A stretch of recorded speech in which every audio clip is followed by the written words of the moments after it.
கல்விக்கு எதுக்குடா நீங்கள் கடன் கொடுக்குறீங்க? கல்வியே இலவசமாக கொடுங்கடா. அதுக்காக தான் நாங்கள் பாடுபடுறோம். உங்கள் பிள்ளைங்களுக்கு கல்வி கடன் வேணுமா, இலவசமான கல்வி வேணுமா, நீங்கள் வந்துட்டு முடிவு பண்ணிக்கோங்க. என்ன எல்கேஜிலிருந்து பிஹெச்டி வரைக்கும் எது படித்தாலும் நாம் தமிழர் கட்சியில் இலவச கல்வி, தரமான சரியான இலவச கல்வி.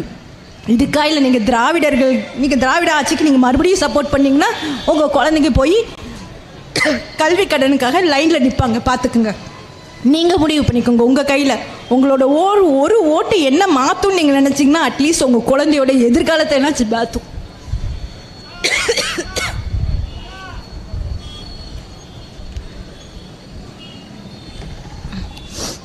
அடுத்தது இன்னொரு அவர் பெருமையாக சொல்லிக்கிறாரு. என்னென்னா, பிரதம மந்திரி மருத்துவ உதவித்தொகைன்னு இருக்குது.